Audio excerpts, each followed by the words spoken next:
Okay mga kababayan, Chris Ulo po at welcome back po ulit dito sa ating YouTube channel.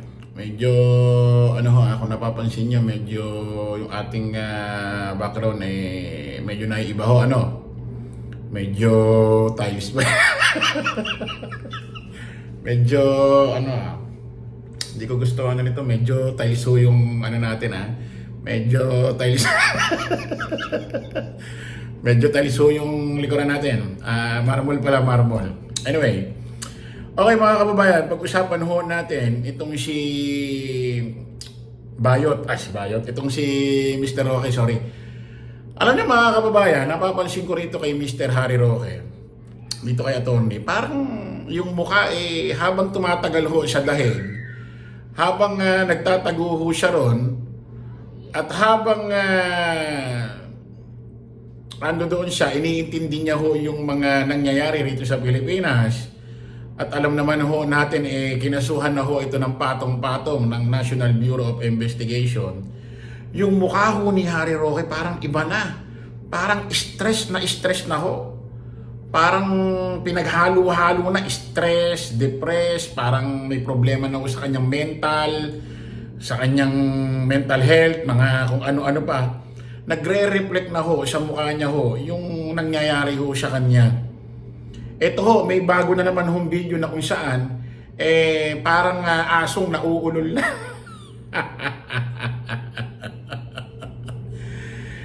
May mga hamon ho siya rito kay Senadora Amy Marcos, nakamukha ni Francis Leo Marcos, dito kay Amy Mangusin.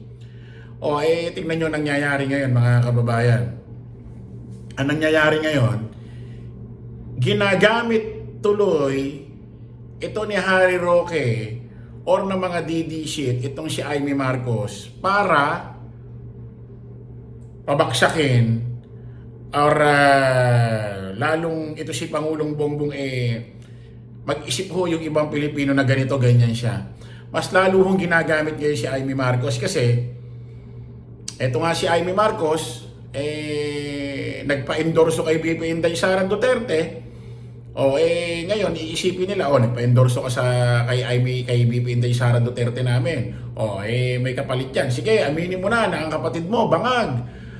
Aminin mo na kapatid mo nagdodroga. Iboboto ka namin. Parang ganun Tingnan mo yung mga ginagawa mo, Amy Mangusin. Dahil sa mga pinagagagawa mo, naiipit, lalong nasisira ito si Pangulong Bongbong Marcos. Pakinggan niyo mga kababayan, itong si Harry Roque na kung saan parang nasisiraan na ho ng bait. Parang depressed, stress na ho yung mukha niya. Kasi nga ito si Harry Roque mga kababayan, taing-tain na ho ito mapababa si Pangulong Bongbong Marcos sa kanyang pwesto. Para syempre nga naman, pag si Pangulong Bongbong naupo, naalis sa pwesto, ang magte-take over ng natitirang taon ni Pangulong Bongbong, si BP Inday Sara Duterte, at pipilitin nilang manalo sa 2028. So, ilang taon lahat ang maiuupo ni BP Inday Sara Duterte? Pwedeng lahat 10 taon or siyam na taon parang kay Gloria Macapagal Arroyo style. Di ba ganun yung kay Gloria? Na-impeach napaalis sa pwesto si Erap dahil sa EDSA Revolution. Tinake over ni Gloria yung 4 na taon. Then tumakbo pa siya ulit. Yun yung kalaban niya sa FPJ na sinabi ng daya daw ito si ito si Gloria. Lahat ng inupo ni Gloria inabot ho ng 10 taon. Kaya nga ito si Harry Roque, tain-tain na talagang mapaalis sa pwesto ito si Pangulong Bongbong Marcos para ma-secure yung sarili niya. Kasi alam naman natin kapag si BP Inday Sara Duterte naupo, napaalis si Pangulong Bongbong, marami hong matutuwa sa paligid ho ng pamilya Duterte, especially ito si Harry Roque, dahil masisecure na sila maaalagaan na yung maaalagaan na yung karir nila, pati kaso nila mapuploting, hindi na aandar yan. Tingnan ito si Harry Roque. Manang Amy, ngayong inendorso ka na ng Inday Sara, sabihin mo na ang totoo. Hindi ako naniniwala na magkapatid kayo na hindi mo alam kung ang kapatid mo ay banga. Tingnan nyo. O ngayon, in-endorse ko na ni VP Inday Sara Duterte, sabihin mo na hindi ako akala ko tuloy, hindi ako naniniwalang magkapatid. Akala ko, sinabi ni Roque, hindi ako naniniwalang magkapatid kayo ni PBBM, iba ang tatay mo. Akala ko ganun. O, yung pala, sabi niya, hindi ako naniniwala. O, na ganito, ganyan. Ngayon, ang nangyayari ngayon, nagagamit tuloy itong istoryang ito. Kumbaga, tineteknika nila si Amy Marcos. O, tineteknika nila. O, inendorso ko ni VP Inday Sara Duterte.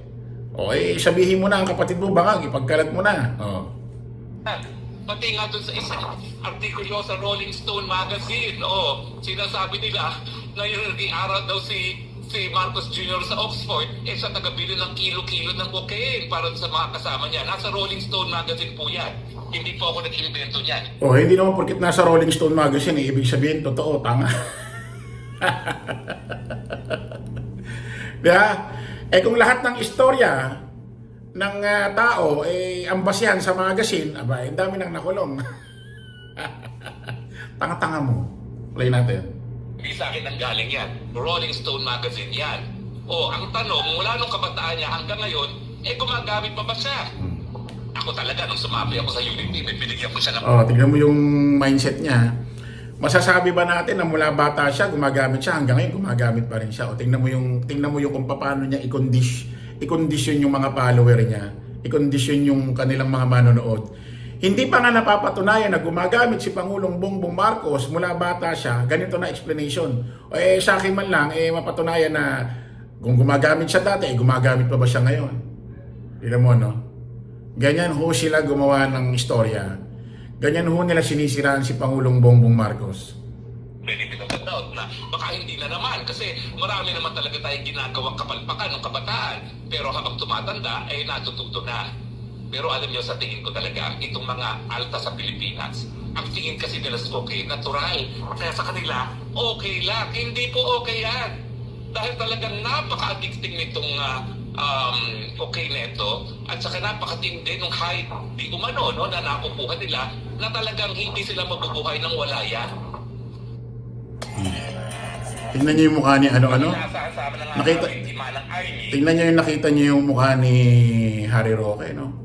Parang stress na, depressed na, kasi tingnan niyo yung mukha,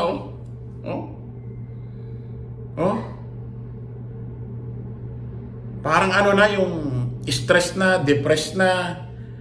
Kasi siguro iniisip niya, sinampahan siya ng patong-patong kaso ng NBI, at kapag lumabas ang warrant of arrest nun, pwede siyang makuha ng NBI or ng Interpol diyan sa dahig. Kasi yung kanyang in-apply na asylum, hindi pa naman granted yon. Nag-apply pa lang siya. Ay malalaman pa raw yun kung granted siya o hindi. Aabutin pa raw ng 1.5 taon. Yung 1.5 taon kaya na yun, mga kababayan, masasabi ba natin na walang bababang warrant of arrest dito kay Harry Roque? Sigurado meron.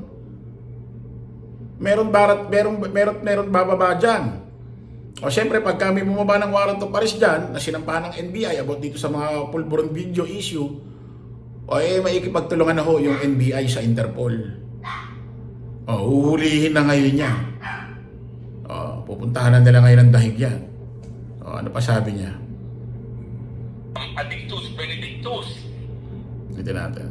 Ang ginagawa namin sa paglabas ng video na yan, tinatanong namin, ano ba? Ikaw ba ay addict? Ikaw ba ay Addictus Benedictus? Dahil kung ikaw ay Addictus Benedictus, wala kang karapatan mamuno dahil ang daming problema ng Pilipinas.